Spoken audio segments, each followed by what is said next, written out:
Howdy, howdy, howdy.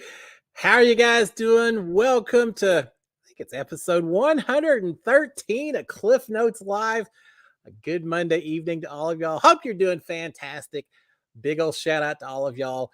Big old SKD 143. I love my wife. I love my kids. I love reality TV fans. And I especially love you guys that come out here on Monday nights or those who watch a little bit later on replay as well. Thank you, thank you, thank you. Always so much fun visiting out here. And y'all know, we never know exactly where the conversations are going to go. Tonight's the same way. I got a few things I'm going to talk about. Man, I got a couple of binge-worthy shows I want to talk about. So we'll certainly do that. So we'll talk about that. But welcome to all of y'all. Hope you're doing fantastic. Let me check and see who all's out here as we get going.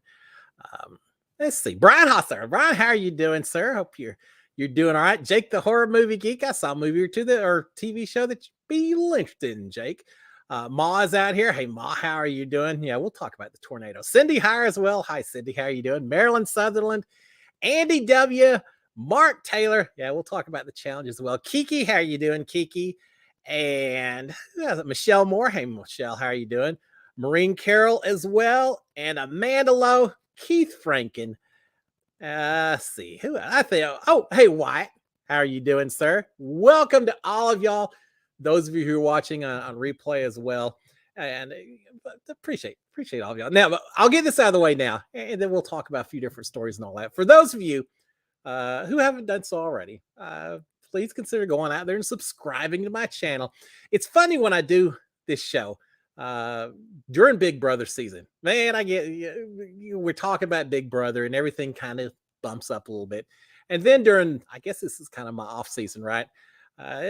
Some of y'all are right here, and I certainly do appreciate it. But those of you who maybe watch but haven't subscribed, please consider doing so. And you can turn on your notifications as well. And you can go out there and do the little thumbs up. I certainly appreciate all that. But yeah, it's always fun. During Big Brother season, we know what we're going to talk about, right? It's going to be 90% Big Brother. Not so much during the off season, but it lets us talk about stuff that otherwise maybe wouldn't always get covered. So there's something fun with that as well. Mark saying, what's a backdrop? Yeah, we'll get to all of this. Let me start off. I guess I'll say this is kind of a special week for me because I discovered yesterday while I was doing little notes for the show and things like that, discovered that today is the start of National Storytelling Week. Yeah, there's a week for everything, right? National Storytelling Week. I feel like of all the things that different people do to get onto get into the Big Brother house, I think the storytelling was probably what kind of carried me in there and gave me the opportunity to go and play the game itself. Just because I've been so many different places, I got so many different stories and everything else, and I think that gave me a little bit leg up. We get so bored in there. There's nothing to do, and just being able to sit there and shoot the bull and tell a little story or here or there, and being of the age I am, I got a few more stories than the folks that are fresh out of college or are still in college and all that were inside that house. So it worked to my advantage. Now, with that in mind, I got a little story for you about being a storyteller. When I tried out for Big Brother, I've told y'all, most of y'all probably know, I didn't send in a video. I just showed up at a casting call that was here in Houston. Spur of the moment, just did it because why not? Showed up. I guess they liked what they saw for those 5 minutes or so, because they had me come back a little bit later, and they actually wanted to get me on camera. So they wanted to film talking to me and all that. It's like, oh wow, y'all know what it must have felt like, what it did feel like when I got a phone call and I said, yeah, Cliff, we'd like to talk to you a little bit more. So I actually went in, and I've always thought I've got all these different stories to tell. So I thought I'd go in and maybe write a book someday, or at least compile all these stories together. So relatives, descendants, things like that, know some of the crazy, silly stuff I got involved with over the years, the trips and all that. So I had a long document of all these different stories that happened for all my different adventures around the world. And I printed them all out. But because I hadn't actually sent in a video, I hadn't sent in an application for the show Big Brother either. Hadn't done either one. So they said, Cliff, we want you to come to this location. We're going to film you. We're going to talk to you, for a little while on camera. Could you please fill out your application and bring it with you? Because we'll need that for the show, and just be ready to talk. Yeah, sure. So I fill out the application. I also print out this long list of bullet points of all these different stories, all these different things I've done around the world. And I put that in a little envelope with the application, just so while I was waiting for my chance to go in and talk to the producers and all that, I had something I could remember stories and all that. So I go in, I talk to the people that are there, and felt like it went pretty well. A long conversation, and I can talk about anything. And I did a lot of talking while I was in there. But when we got done, when I left, I realized that I had forgotten to take that sheet of paper, a couple of sheets of paper of all my little story bullet points. I forgot to take it out of the envelope where my application was. And I thought, oh, well, it's in there. I guess it's not that big a deal. I found out after the season was over, I talked to kind of the casting guy who had found me and pushed me to be on the show and all that. And he told me later, he said, man, Cliff, you had so many stories. That little sheet of paper, he said, I've never had anyone that actually included extra information just to show what you were and all that. He said, I had so much fun reading through all those different stories, and it made me really realize that you could be fun in that house. I didn't have the heart to tell him, say, I just forgot about it. If I thought about it, I will pull that sheet of paper out and not have anything to do with it. But I didn't. And for all I know, that's what got me on the show itself, is because this guy read through all the different things, everything. So yeah, it's kind of fun being a storyteller. I've always enjoyed that. So it's my story about being a storyteller. There you go. All right, a couple of comments as we go through here. I didn't watch. I want to hear what y'all got going on as well. All right, Mark is saying, what's the backdrop? Yeah, let's talk about that. And Moss saying it's his mansion. He just forgot to hire a gardener. Yeah. All right. Yeah, my mansion, it probably needs to be mowed about like that one does, but nah, that's not my house. That's actually a house in New Orleans. Sounds like the start of a song, right? There is a house in New Orleans. Y'all know what that song is? Some of y'all know the name of that song. It's classic by the Animals, I think. The House of the Rising Sun. Oh, it's such a great song. Anyway, I put that backdrop up because I was going to talk about this later, but we'll talk about it now. I found a pretty cool show that I'm binging on, watching AMC, and it's called The Mayfair Witches. Oh, it's by Anne Rice, the same woman who wrote Interview with the Vampire, for those of you who are familiar with that one. You know, there was the old version, Interview with the Vampire, that had Tom Cruise in it. That was pretty good. I read the book when I was 9. I read the book before I probably should have read the book. Probably not the most appropriate thing for a 9 or 10-year-old, but my grandmother had the book at her house. I was bored one day. I started reading it. It's a classic book. I've been an Anne Rice fan ever since. She had a book called The Mayfair Witches. Actually, it's 3 books. It's about 2,000 pages long. It took me forever to read it. That was probably 15 years ago or so when I was reading all of those books. But it's all about a generation after generation of witches that all live in this same creepy house back there. It looks like something out of Disney World, the Haunted Mansion, right? It certainly has that look to it. But now I put that as a background because I think they've had 4 episodes so far. It's on AMC. And I think you can go out on the AMC app and watch 1 or 2 for free. And then they want to charge a little bit, but you can find it other places. Such a great classic, creepy, very creepy show, but it's pretty good. Michelle saying, is that a haunted house? Can you tell your ghost story?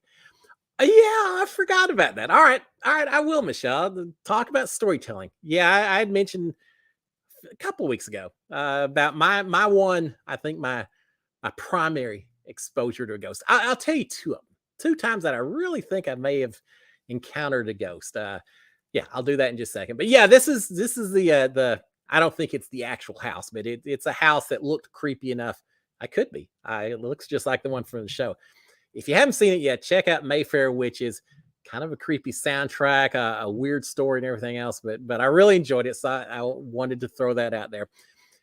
Now, tying that back into Big Brother, here's what's a little bit funny about this house in New Orleans. Do y'all remember The Real World and Road Rules? Before they had the challenge, when they had 2 different shows, The Real World and Road Rules. And the real world is probably as close as you could get to Big Brother in that everyone lived in a house together, but they didn't win money back then. They just hung out and fought and sometimes got along, sometimes hooked up. Mainly they fought. But it's all about a bunch of people coming together and living in a house. And that was the real world. The first season was in New York City. They had one or two more seasons, but they finally had one season in New Orleans, in a house that looked very much like this.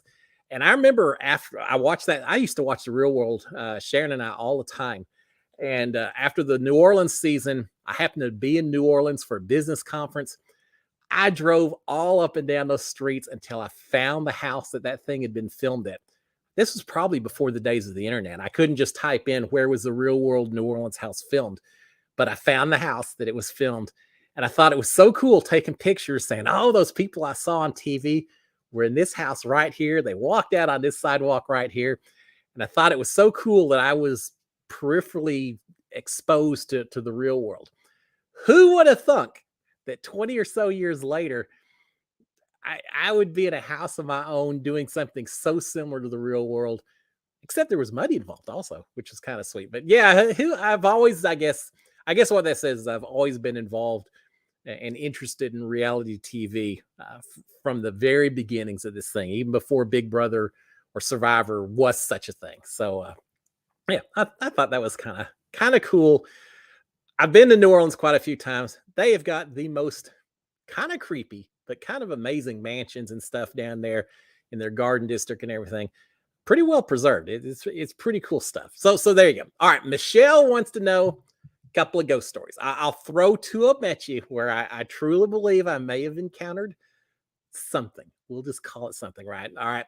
And I'll try to keep them brief because otherwise we'll take the whole hour doing this. So the first one, a younger kid staying at my Granny Hog and Daddy Hog's house, and sleeping in the bedroom with my grandmother. She's in bed. They had another little bed next to it for myself.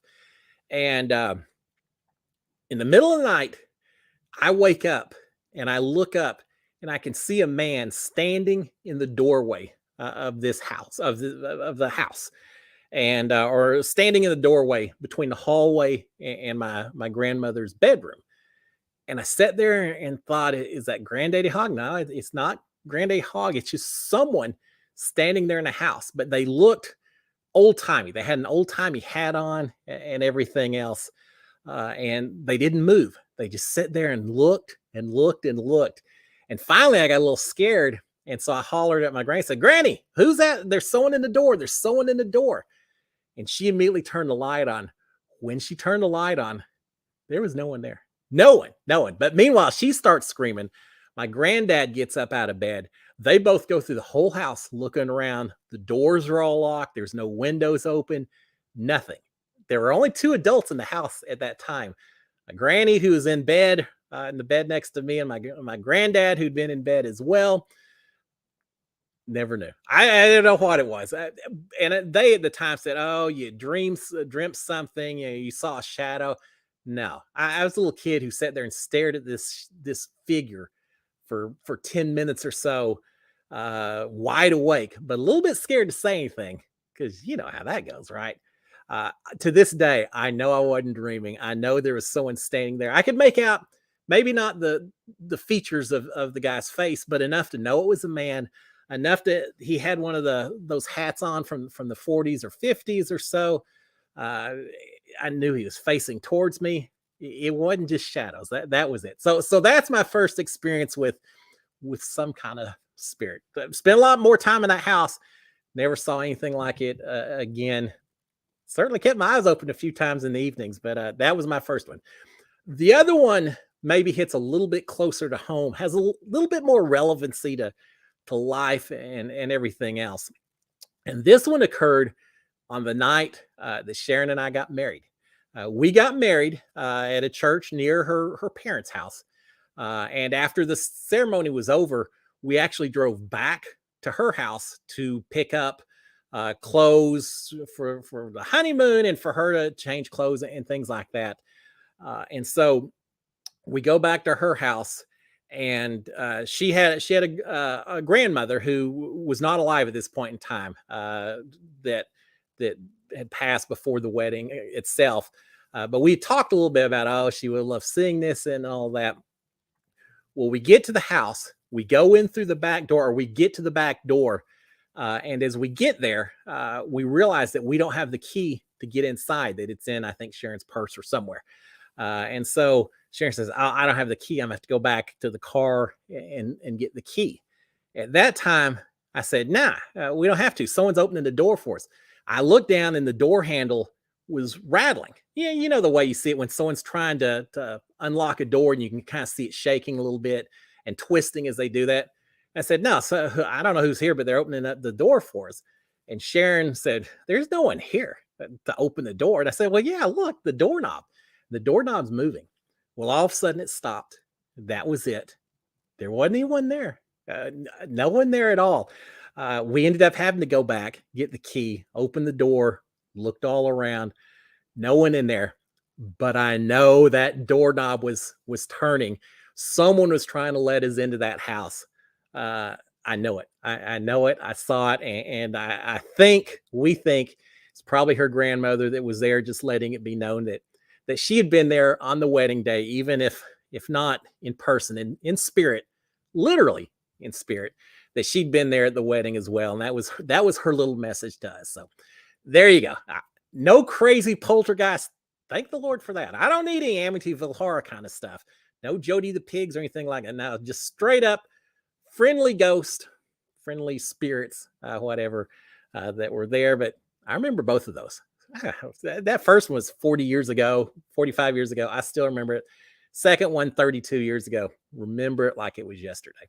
So there you go, Michelle. Yeah, the two ghost stories, my exposures to ghosts, and then we'll move on to some other things. Let's see what do we have on here.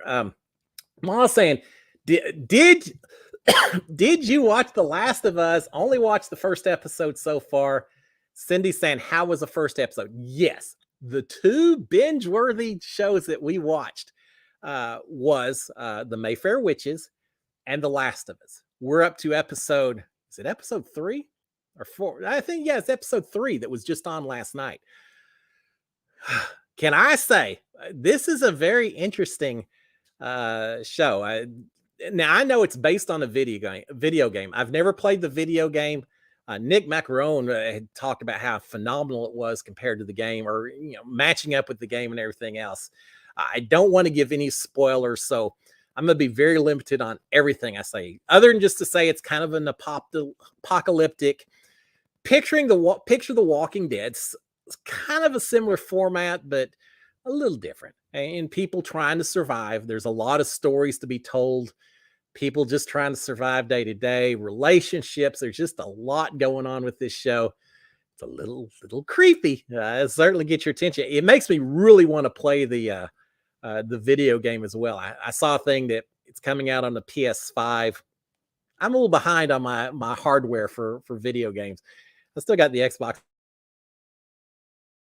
I'll have to find someone and play Last of Us as when it comes out. But yeah, it's a great show. I think the writing is fantastic. I was gonna say special effects. I don't know, just the whole atmosphere, the mood of the show is pretty good. Showing what do you do when something happens that takes out a lot of people and you're just trying to survive. And it happened in this Last of Us universe. It happened quite a while back, and so it's not like people are just now trying to adapt to the world as it's happened. It's not like when The Walking Dead was first going on.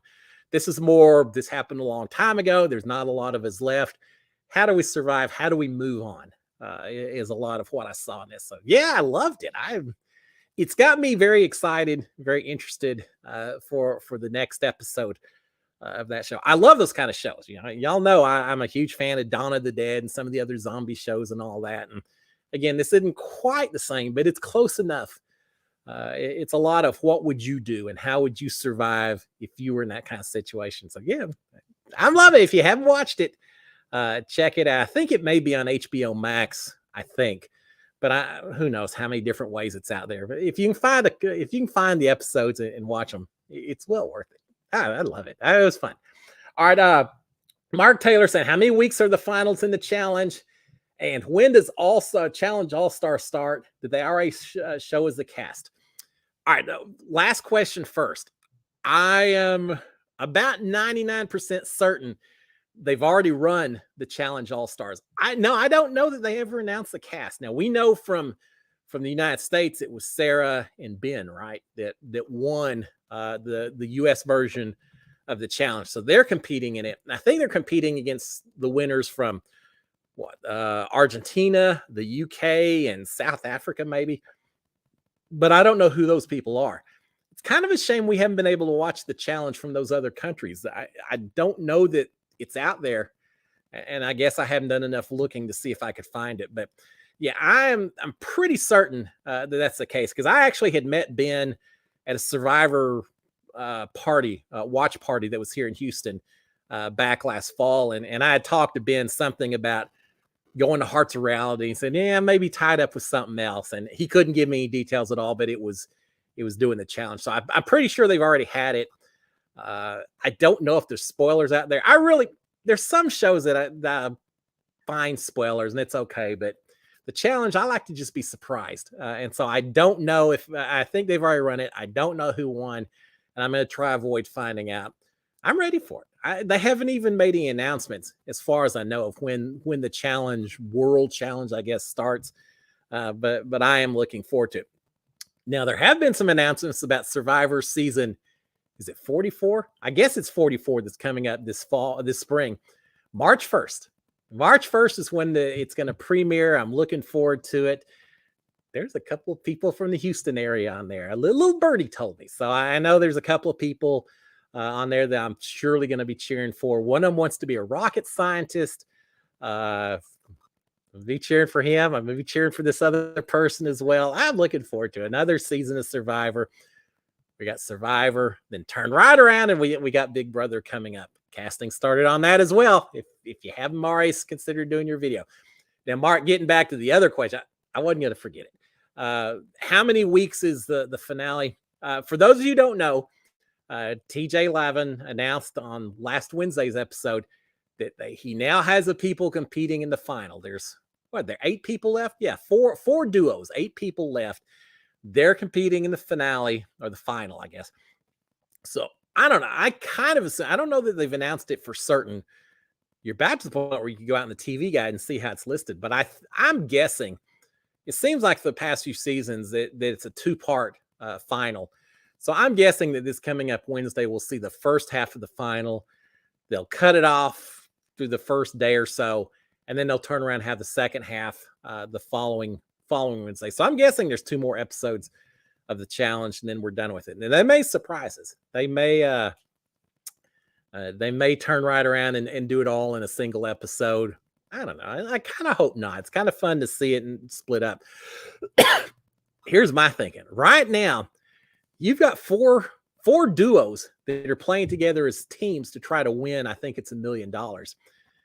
What's going to happen, Mark? What's going to happen if they get to the very end of this competition and you have some duo that wins the challenge, and then TJ says, all right, guys, now you get to make the decision. Are you going to share the money equally between the 2 of you, or is one of you going to keep the money all to yourself? Yeah, they start off with ride or dies and duos, but is there any chance that they would split them up at the very end and have them have to make a decision about just how ride or die is your ride or die when it comes right down to it? They've done it before. It certainly is not something that hadn't happened in the challenge. I sit here and think Johnny Bananas is still in it. He's trying to help Nani win her first challenge ever. Would he give up the title and let Nani have all the money? I doubt it. I would think they'd share the money. Jordan and Anissa, would they screw each other over? I don't know. It will be kind of fun if they have to make that decision. They may not. It may just be the top woman, the top man who wins it gets to share $1 million. $1 million sounds pretty good, doesn't it? But yeah, I expect it to be the next 2 weeks probably for the final. It's going to be a fun one. Faisal's not there. Faisal and Mariah went home last week. It's okay. Give out spoilers. I hope. If not, sorry, guys. They went home last week, which in a way is disappointing. One, because I like the guy and I'd like to see him get a chance to win it all. He's had bad luck on that. He was in a final with KC. She hurt her leg, so he kind of had to drop out. But more than anything else, I wanted Faisal in a final just to see if there was going to be an eating challenge and just to see if he was willing to eat horrible, disgusting stuff in exchange for $500,000. There's not much I wouldn't. I'm trying to think if there's anything I wouldn't eat for $500,000. Probably not. Now, my body maybe would rebel right afterwards, but at least to start, yeah, there. I'll chow down on whatever for $500K. And y'all are probably going to throw out ideas that are horrible, and I'll have to back off the statement. But yeah, we're not going to get a chance to see if Faisal would have eaten the crazy stuff or not, because he's no longer with us on the show. But it's still going to be a great final. I'm looking forward to it. All right, Misfire. Hey, Misfire, how are you doing? If there was a Traders USA season of Big Brother, would you be on it? Well, I certainly would be willing to be on it. Yeah, I think that'd be a lot of fun. I love the Traders. I had a blast. Who would be on it? See, I'm thinking ahead. Would I be on? Yeah, I would. Who would be on Traders? You've got to have a good cast, I think, on that Traders show of people who are friendly and likable, but also people that are just kind of snakes, and then people who are I think you need to get a good mix of people in. You got a lot of people to pick from on Big Brother. Who would I think? As far as the friendly type folks, I'd love to see. I'd like to be on there. Someone like Donnie Thompson would be interesting to have on there. Ian Terry. I don't know. I've always been a fan of Ian's, but it's interesting because I sit here, I'm starting to name people that I enjoyed watching play Big Brother. Would that be the same as watching them play The Circle, where it's kind of a different game? There's not as much, I don't know. I was going to say there's not as much alliance and everything.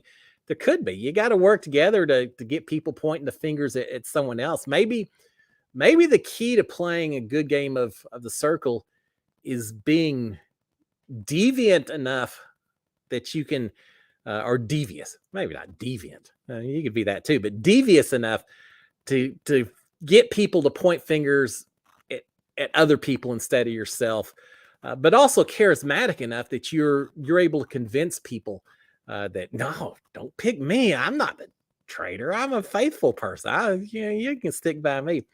I don't know. I've got to think about that a little bit more, because I don't know who would play that the most fun. I liked, without getting into spoilers, because I know not all of y'all have seen Traders USA.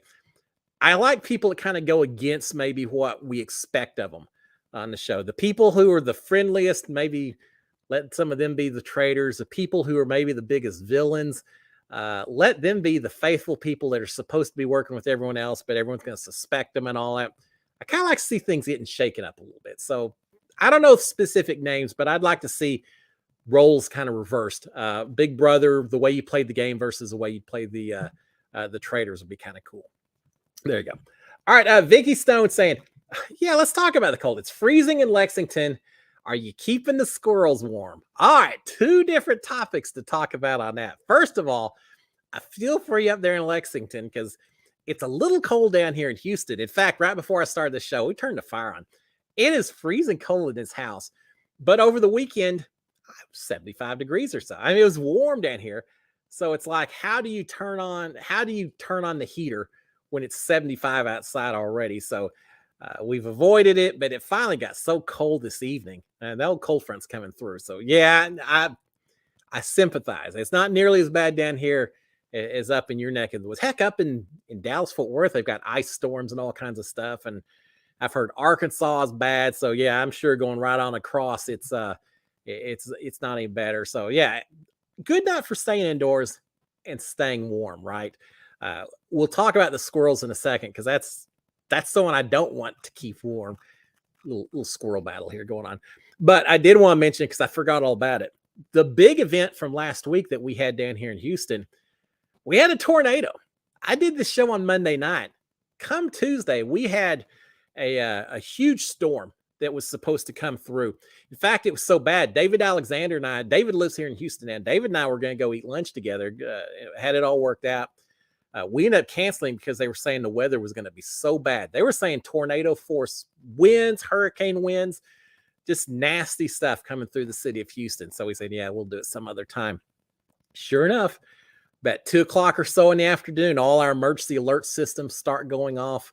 They come on the TV and they said, we got tornadoes west of where I live. We got tornadoes that look like they're coming on, touching the ground. Y'all need to be careful, be aware of everything that's going on. 10, 15 minutes later, they come on and say, all right, we have a confirmed tornado on the ground heading east. And here's its little cone of probability where this thing's headed. I look at that thing. My neighborhood is right in the very center of where this little predicted path is, right in the smack dab center of the projections, which is never a good thing.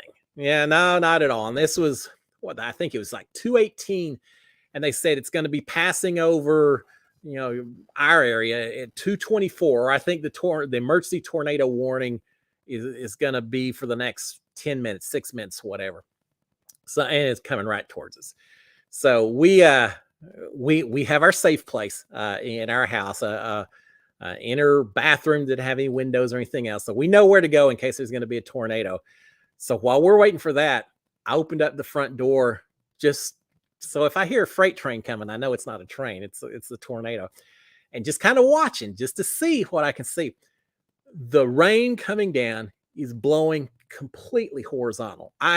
Once or twice, but really I've never seen rain blowing with the wind like this. The winds were so strong, I was afraid that all the trees were going to blow on cars and everything. It's some of the worst winds I've seen outside of a hurricane.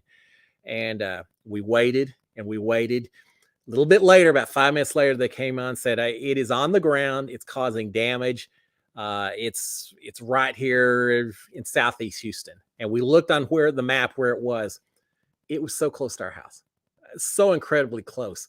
And in fact, once it was over, it went through, it tore up. I think it destroyed 30 homes, damaged another 150 or something like that. It went right over the intersection where the Home Depot, a Walmart, the Target, all the stores that we've shopped at went right through that intersection, tore them all up.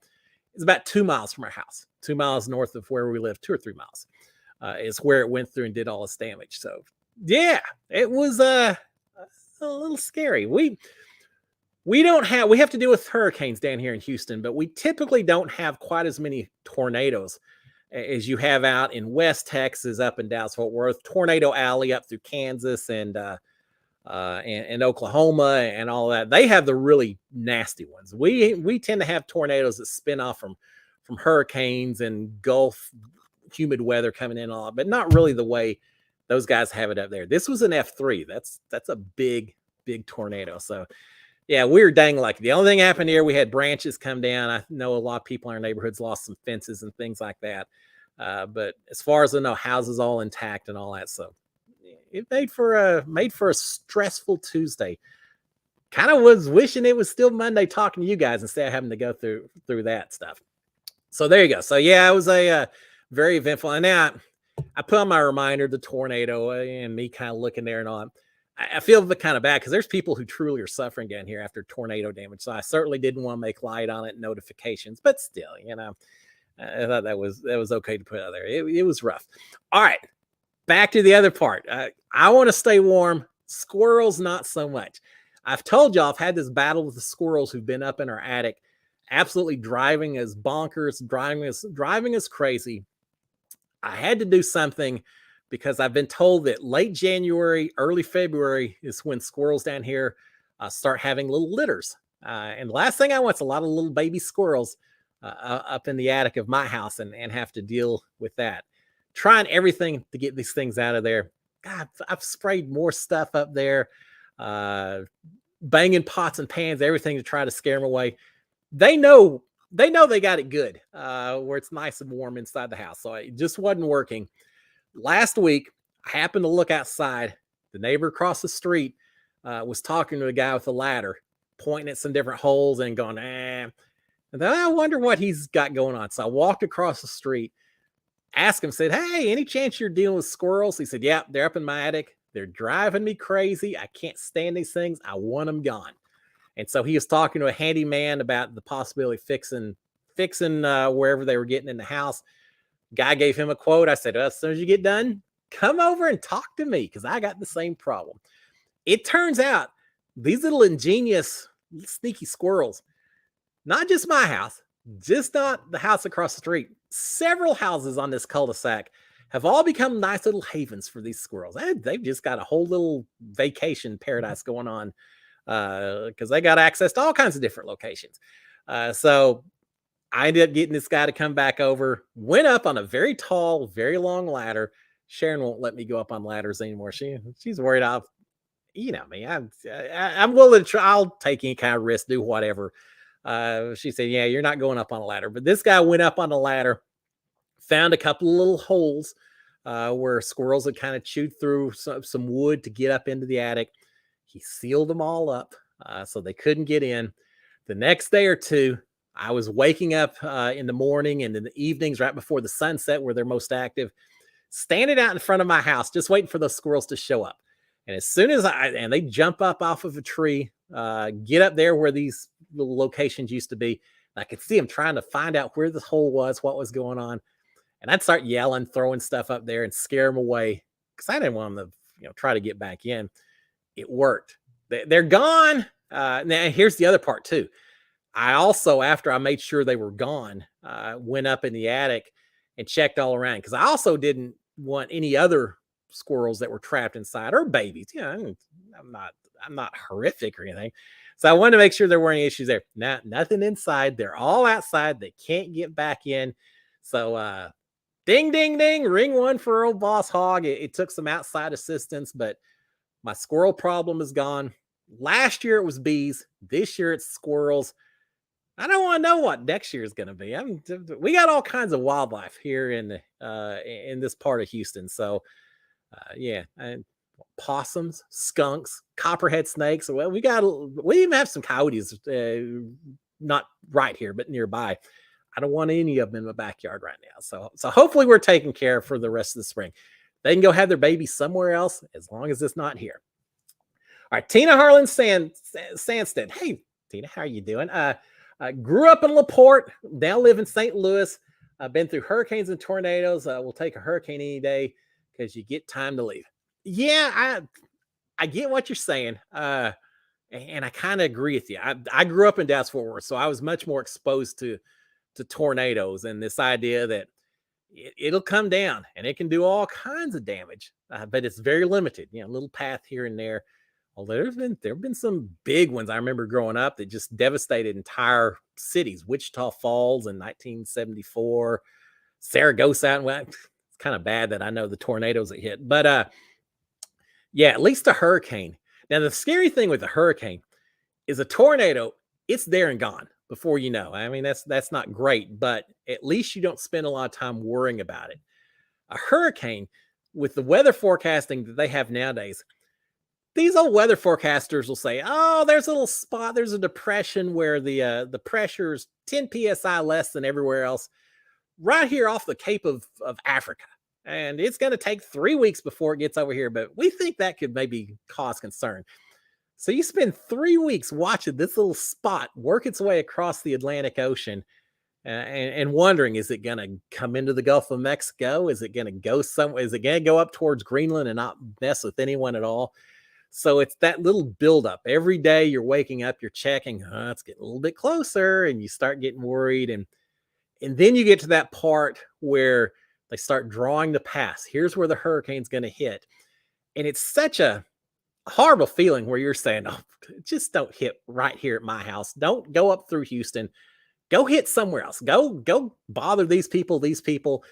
And so you feel kind of bad when then you see this horrible devastation that hit a city 100 miles to the east or 100 miles to the south of where we are.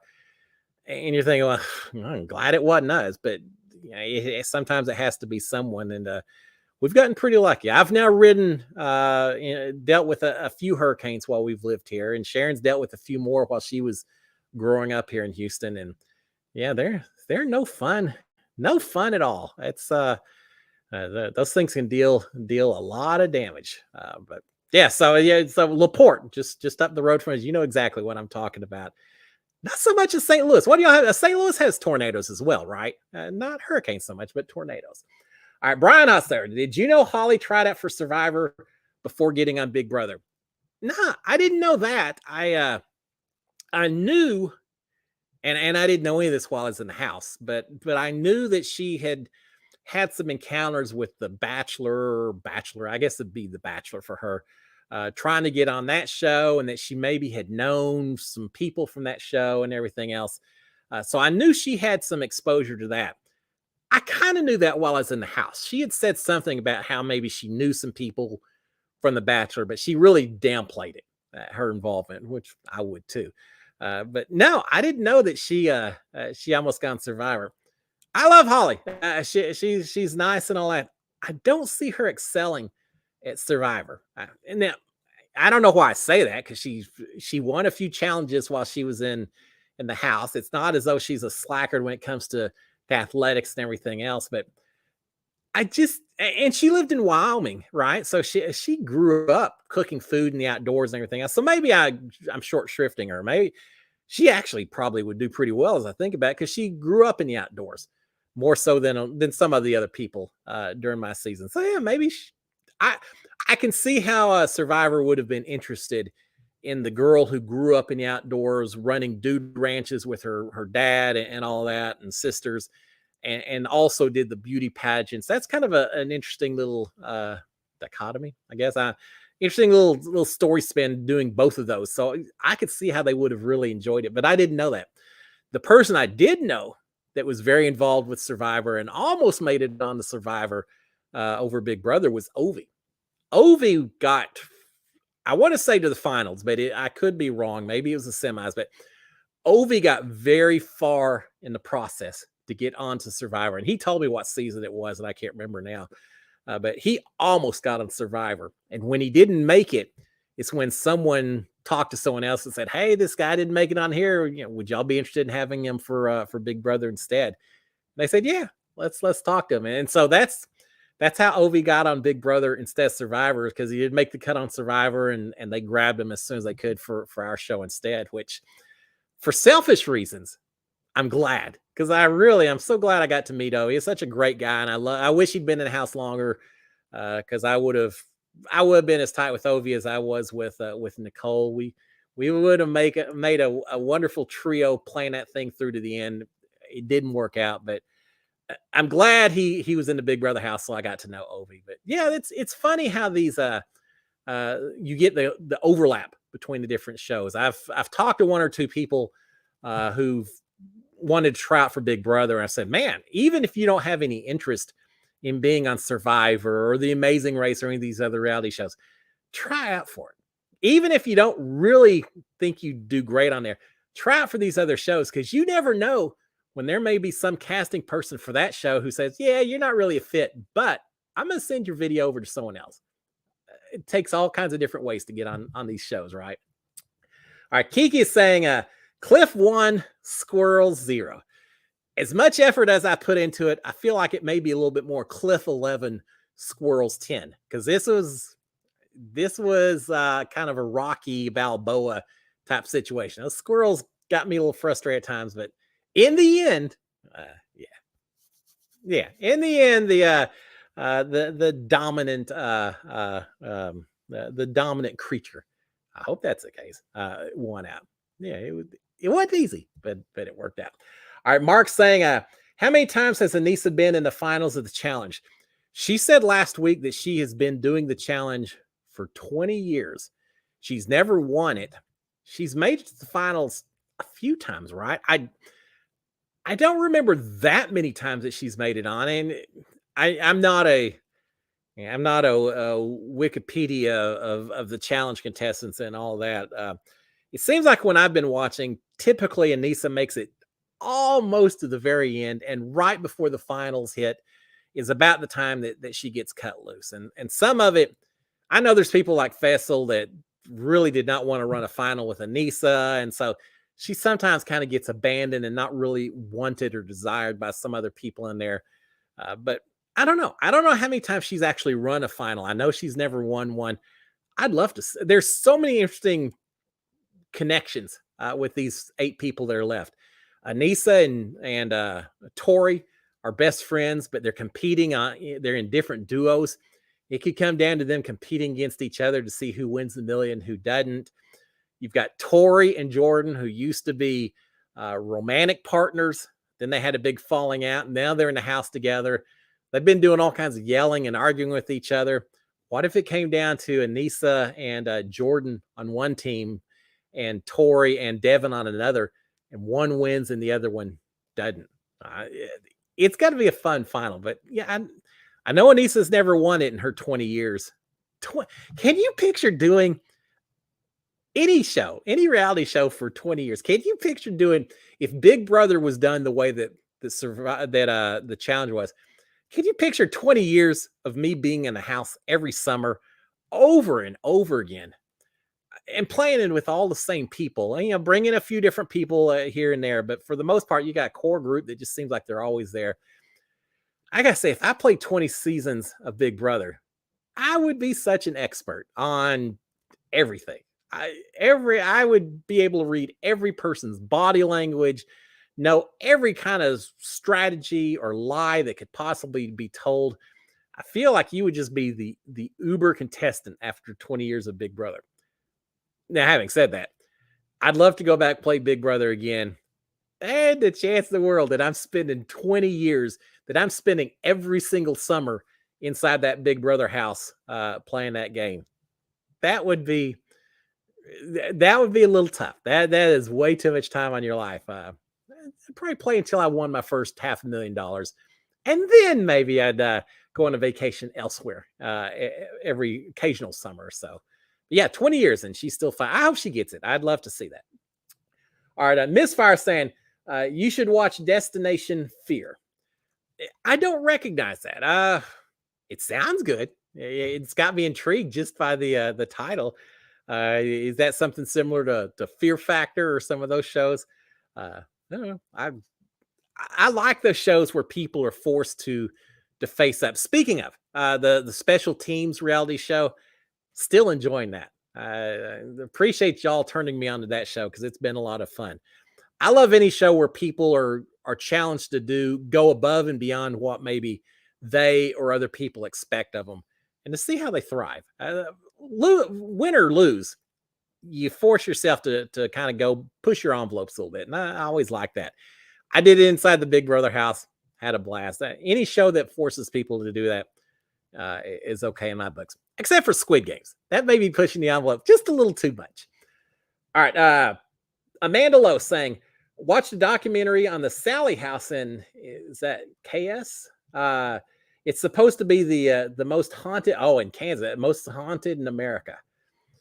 Well, that's saying something. The Sally house. Well, it'll remind me where to not book my hotel or my Airbnb when I travel to Kansas. And I can see that. I can see that. Some creepy stuff that's taking place in Kansas. Right there on the edge of the frontier during the 1800s and all that. So yeah, I'm sure you got all kinds of friendly spirit. Hopefully friendly. I can go to OK Corral, Dodge City. I bet you got some spirits over there as well, huh? All right. Who ripped Cindy Williams from Laverne and Shirley today? I did not know that. Mark, I see you posted right there. Wow, I didn't know that. I like. Now, speaking of that, a month or so ago, I said something about Laverne and Shirley being in Green Bay. No, it wasn't Green Bay. It was Milwaukee, Wisconsin. How do I not know that when they start off with the whole intro to that show, the theme song, and they're bottling the beers and everything? I should have known that, but I didn't. It just made me think of that. But no, I didn't know that. I like Cindy Williams. She was not only Laverne and Shirley, she was in American Graffiti, which was George Lucas's movie. Had Ron Howard in there as well. Ron Howard and Cindy Williams both in that. And if y'all haven't seen that, a classic. That's back from when did the American Graffiti come back? I don't know. It's an old show. It's one of George Lucas's very first ones. But no, all right. Well, God, I hate to hear that. You got Penny Marshall, I guess, left. I don't know about Lenny and Squiggy. Need to check up on those guys as well. Happy Days and Laverne and Shirley. I watched a lot of that. Yeah, those are my favorites back in the 70s when those came out. Happy Days was 74 when it premiered, and Laverne and Shirley, what, probably 77, 78 or so. So, yeah, 13 years old. I watched a little Laverne and Shirley. Misfire saying it's a paranormal show. Oh, it's a paranormal show on the Travel Channel for a Destination Fear. All right, man. If it's one of those where they go into those creepy locations and they have to hang out while someone's holding a video camera and you're hearing knocking down the way and all that, that a little scary. All right, very quick story. Not a true ghost story, but certainly seeing people as scared as I've ever seen before, maybe in my life. Uh, the USS Lexington, an Air Force aircraft carrier, actually fought in World War II, the Battle of the Coral Sea. It's a very famous aircraft carrier that's parked down in Corpus Christi, Texas, about 5 hours south of Houston. And it's just a big museum. It's amazing. You can go on the aircraft carrier, see the ships up on deck, see all these different rooms and everything else. Well, they have a special deal for Boy Scouts, Girl Scouts, other youth groups that want to. You can spend a weekend on the ship where you actually, after the museum part closes for the day, if you're an onboard person, you eat dinner on the ship in the old crew mess, and then you actually sleep in the bunks where the sailors say, bring your sleeping bag with you, but you actually sleep in the where the sailors all slept. It's just like the real thing. One of the things that they did at night was they told ghost stories for all these Boy Scouts, Girl Scouts, everyone who's there. And they would do it up in the very front of the ship in the anchor room where all the anchor chains were. And so they'd have all these scouts sitting there listening to these old haggard sailors telling all these just horrific ghost stories about souls protecting the other sailors during World War II and all of that. They turn the lights down way low so it's suitably creepy. And just at some of the highlight moments while they're telling these ghost stories, there would be people dropping giant sledgehammers or chains down a stairwell. So all of a sudden you hear this bong, bong, bong, bong. And kids are screaming. They're jumping up. They're running over to find their dad so they can watch out for these ghosts. The ghost story was over. A third of the kids refused to leave the room because they didn't want to walk down these old dark hallways to get to where the sleeping quarters were because they were just scared because of all of the noises they'd heard. Looking at these old sailors who were telling these stories, you just see them laughing and smiling. They told a few stories. They knew how to get the attention of these young kids listening to it. They got my attention as well. They were some great stories. But yeah, I'll never forget that. Kids who came in there saying, ghost story. You aren't going to scare me with any ghost story. I'm 14 years old. You're not going to scare me at all. Oh, no. They got some of these kids. They got them good. So I'll always remember that. All right. Wow, 7:55. Go so fast. Eagles or Chiefs? Who brought that up? The Kansas City Eagles. Kansas. Might kill me for that. Philadelphia Eagles versus Kansas City Chiefs. Yeah, I spent a little time watching some football over the weekend. And yeah, both quarterbacks are from Texas. Patrick Mahomes played for Texas Tech. I'm a huge fan of Patrick Mahomes. So who is that? Jalen Hurts as well. Yeah, it's tough now. Do not tell Nick Macarone from my season of Big Brother because he is as hardcore a Philadelphia Eagles fan as you could imagine. So he would probably come down here and beat me upside the head if I said it to him. But I think for the Super Bowl, I'm gonna have to cheer for the Chiefs. I'm gonna be a Kansas City Chiefs fan for two reasons. One, I grew up a Dallas Cowboys fan, and the biggest rivals of the Dallas Cowboys were the Washington Redskins and the Philadelphia Eagles. So just my inner child, my inner Cowboys fan, even though I cheer for the Texans now, I still got a little Cowboys fan in me. No way I could cheer for the Eagles or the Redskins playing in the Super Bowl.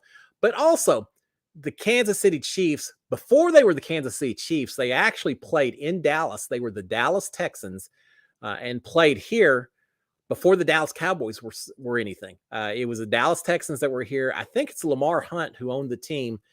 It just didn't quite work out in Dallas. So he moved the team up to Kansas City. After he moved them up there, then they brought the Dallas Cowboys down here in 1961 and formed the Dallas Cowboys football team, and the rest is history and all that. But the Chiefs were originally from the Dallas-Fort Worth area. Incredible fans. I've always enjoyed the Kansas City fans. I mean, they're passionate, but they're not crazy. Well, they're crazy in a good way. Not let's flip cars over and burn couches and things like that. It's crazy in a good way. So yeah, I think when it comes down to it, and with Patrick Mahomes as the quarterback for the Chiefs, I'm gonna be cheering for them. Their game yesterday was incredible, and that's it. Eagles dominated the 49ers. I liked watching the Kansas City Chiefs much more.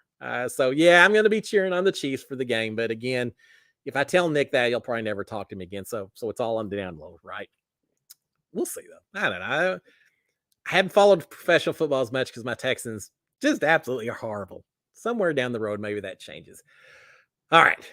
Close to getting done. We'll finish up. My mom's out there. Hey, Mama, welcome to you as well. Saying the nickname of the Lexington is the Blue Ghost. It's in dry dock now being restored. I didn't know that. Okay. Been a while since I've been down there, but I did know it was called the Blue Ghost. And I think it's the paint they used. Y'all remember there was a show called Operation Petticoat, which I kind of liked as well, with the guy from the Addams Family, Morticia's husband. Well, I don't even remember what his name was now. Speaking of, the girl who played Wednesday Addams on the original Addams Family just passed away. Random little trivial thing, but Operation Petticoat, submarine, the only paint they had left to go into battle was pink. So they painted the submarine pink, and it was a comedy about World War II and all that. But yeah, Lexington, the Blue Ghost, I think she had a little bit of a blue. Oh, she's called the Blue Ghost because people thought she'd been sunk. The Japanese thought she'd been sunk so many times. They reported it back to their superiors. Oh, we sunk the Lexington. We sunk the Lexington. Next day you look up, they got big holes on the side of the ship, but it's still floating. They fixed it and it continued to fight. So that's where the ghost part came from. That's what I remember from my little tour. And then Tina saying, would you do Big Brother again? Yeah, Tina. As I always say, first, if I get a call saying, hey, Cliff, are you interested? First thing I'm going to do is pick up the phone and call Sharon or holler at her across the kitchen and say, yeah, let's talk about it. Because it's very much a family commitment, a little bit of a family sacrifice to do that. I mean, I was gone for 3.5 months. So I would certainly talk to Sharon, make sure she was okay with it. But assuming that was the case, yeah, I'm not ever saying no to adventure. Destination fear, maybe. But beyond that, yeah, why not? The key has always been, would I play the same way, or would I try to change things up and be a villain or something? I don't know if I could ever do that. All right, guys, with that, we're going to go ahead and shut it down because I know it's right at 7:59. Seems like a good place to stop. Y'all stay warm. It's going to be kind of nasty here for the next day or two. And so get a fire going, bundle up, put an extra pair of socks on, just enjoy the rest of the week. Stay safe, stay warm. We got the challenge on Wednesday. I'll be dropping the episode recap on that. So if you're subscribed to my channel, if you turned on notifications, when I drop that recap, you'll know about it. But for those of you who don't watch the challenge, I may drop a few episodes of other stuff here or there, somewhere down. I got to figure out what I'm going to do going forward. But in the meanwhile, y'all have a fantastic week. I will be back next Monday for episode 114. Man, we're in triple digits for this show. Episode 114. Until then, SKD 143. Love my wife, love my kids, love all of y'all out here. Thank you for another Monday night. Hey, y'all got any questions for next week? Shoot me DMs. Let me know topics that y'all want to talk about, because I'm up for it. We'll talk about all kinds of stuff. So just let me know. Y'all have a great one, guys. I'll talk to y'all next Monday. Until then, cheers, my friends. Bye.